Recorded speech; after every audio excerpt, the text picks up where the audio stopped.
And we're back with another video. Today, boysies and girls, if you're watching, I'm going to be doing a little bit of a book review. I recently read and listened to on Audible, The 7 Habits of Highly Effective People, and I found it very, very good.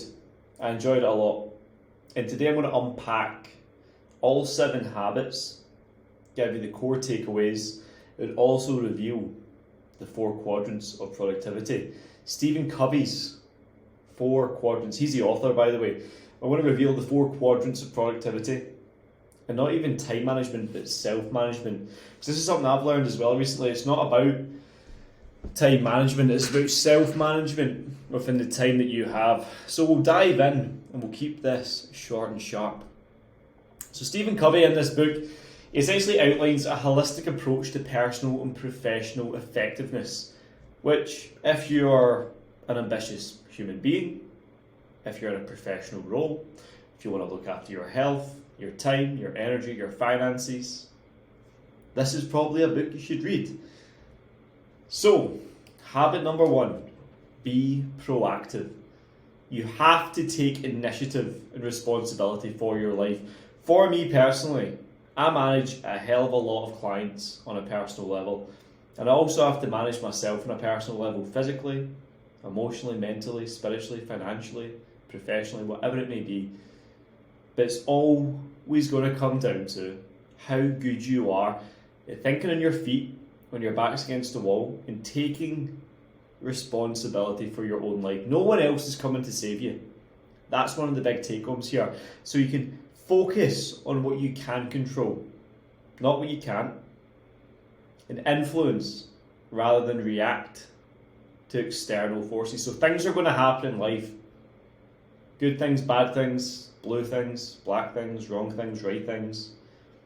How you react is everything. So if you're one of those guys, right, an NCP or a non-player character, an NPC, we'll call them, and you get some bad news and you just fall on your back and you squirm like a little baby, you ain't going anywhere. You're too volatile. You have no emotional regulation. Whereas if you can respond and hold yourself and control the influence of that external factor or force, then you're going to be in a far better position to stay calm, be the coolest in the room, always be the coolest in the room. Don't get your back up. Don't get stressed. Don't let stress overwhelm you. Because when emotions are high, intelligence is low. So you've got to make sure you focus on what you can control rather than what you can't. Okay? Because there's always going to be shit sandwiches to eat. It's as simple as that. Habit number 2, begin with the end in mind. I love this one. You essentially need to clarify your long-term goals and values. So what you want, where you want to be, what life looks like, what life feels like, to not only be successful but live successfully. Have a clear vision of what you want to achieve in all aspects of your life. It can't just be with your physique, can't just be with your performance, your finances, your relationship. You have to have little pockets, from what I've learned. Little pockets that you can, dial in on at different phases of your life and improve on and get those outcomes. Like behind me, I've got my yearly goals, my mission statement, my identity, daily habits, weekly habits, monthly and yearly. And it's all identity based. It's all, instead of the outcome, like what I'm going to get from doing them, it's all identity, who I'm going to become along the way. Instead of have, do, be, like I need to have the thing, to do the do, to become the person. It's no, it's be, do, have. Be the person that does the work, that gets the outcome. That's the best way to play it, always. So always begin with the end in mind. What is the outcome? What is the identity? Where are you heading with all of this? And then reverse engineer it, and think about the habits, the traits, characteristics that person will have to get where they want to be. But first, put first things first, right? Put first things first. That was a bit of a tongue twister. Habit number 3, prioritize and focus on the most important tasks. What are the needle moving tasks every single day? They get you in the best spot. For me, every day, I've got a routine, I've got a ritual, I've got a process. You got to focus on that, because all a man has is his process. So the morning get up time, the morning training, the elevation of my state through cardiovascular work, the supplementation, the hydration, the daily checklist of proper macronutrients.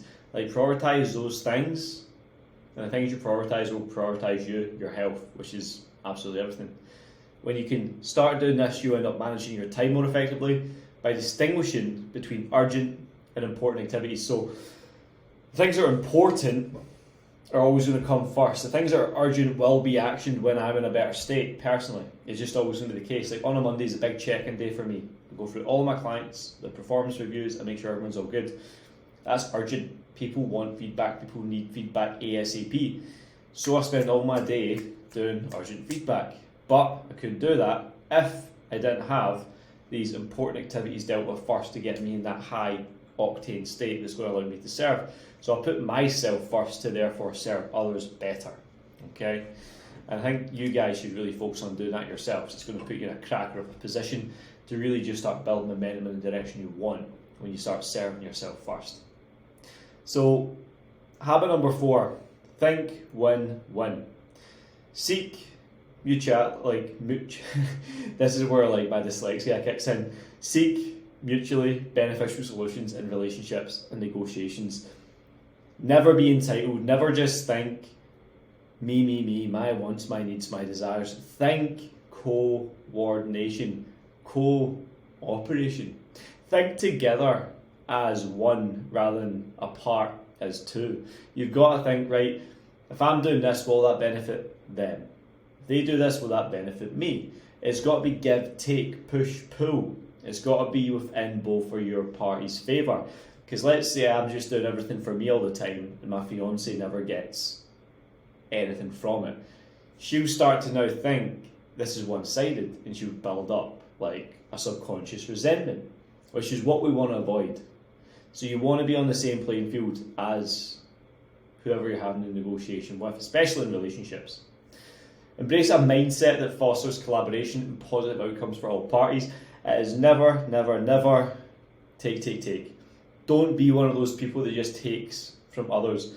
Always be in the mindset of, I'm here to foster a good relationship of collaboration together as one.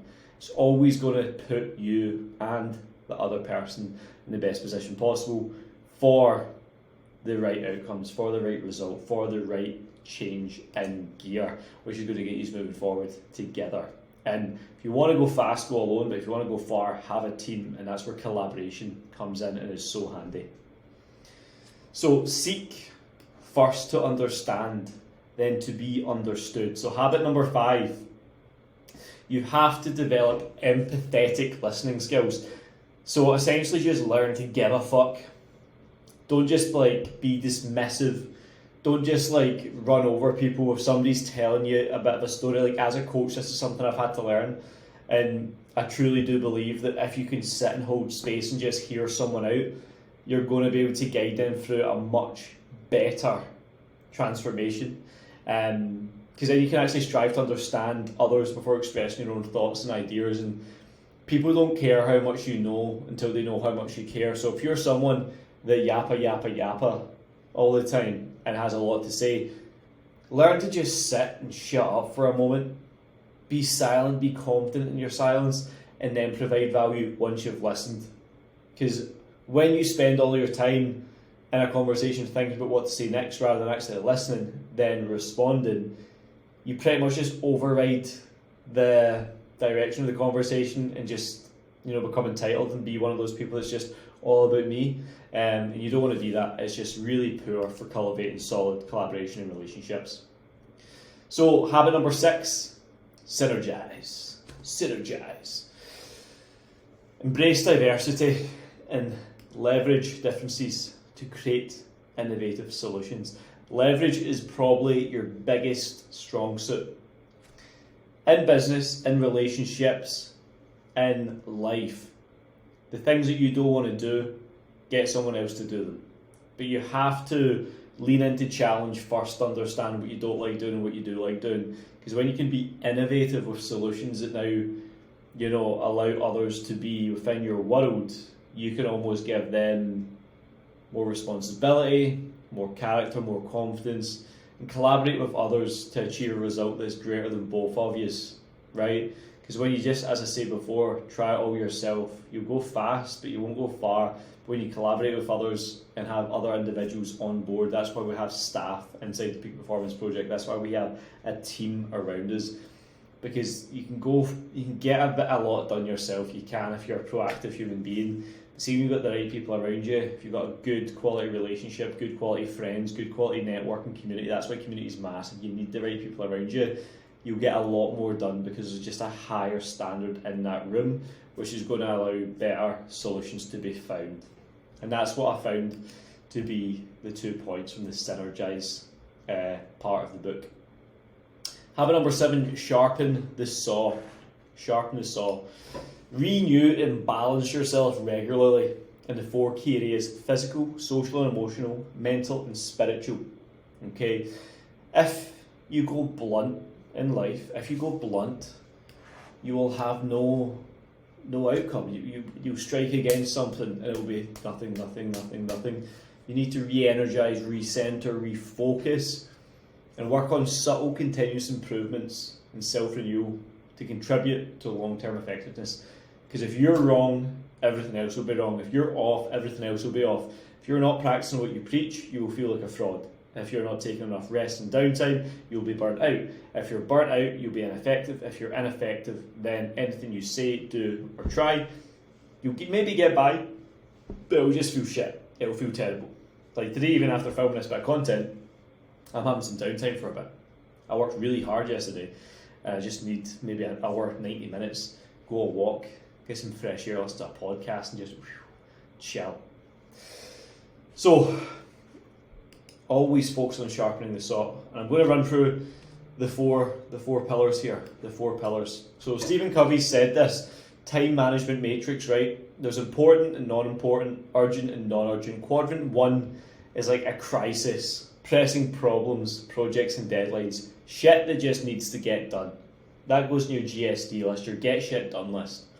Then there's non-urgent, okay, quadrant 2, relationship building. It's important, massively important. Planning, 100%. But see if I had a gun to my head and I had 2 tasks to do, and it was get this project or this deadline over the line, or plan your week and do the big project to make sure it's hitting the right time. Recreation as well, just having fun, socialising, really important. You need that for creativity. And then non-important, okay? It's still urgent, so there's going to be interruptions in life. Somebody steps in and says, your dad's dying, you need to be there, I need to go. Or, some phone calls that arise. You got to pay this bill, you got to do this, your flat roof's caved in, you need to sort this. There's going to be mail that comes in, emails, some reports, anything like that. Quadrant 4 is busy work, right? It's non-important, non-urgent. See, just the shit that you do that you think you're being productive, like I even wrote this down. What do I think is productive that isn't? What do you guys do in your life that you think is productive, like you're getting stuff done, but it's just really just busy work? Doesn't move anything forward. You're always answering phone calls from the bank or answering phone calls from like Churchill saying they could renew your thing if you've done this. It's like, and then time wasters, people that don't serve you in life. There's going to be people in life that are just vampires. They just want to chew your ear for the sake of chewing your ear, and they're just not worth it. So that's Stephen Covey's time management matrix. I hope you enjoyed this little presentation, little kind of book review. I think there's some really hyper relevant points in here for high performing people, whether you run a business, whether you want to just improve in life, just become more effective or efficient with your time and self-regulation and management, or generally just want to get fitter as well. Fitness is a self-improvement thing, it's a self-development thing. So when you actually work in your self-development, it's going to lead to success, because your level of success will never outweigh your level of self-development. So guys, have an amazing one today. Much love, and I'll see you next one. Let's fucking go! Bosh, bosh!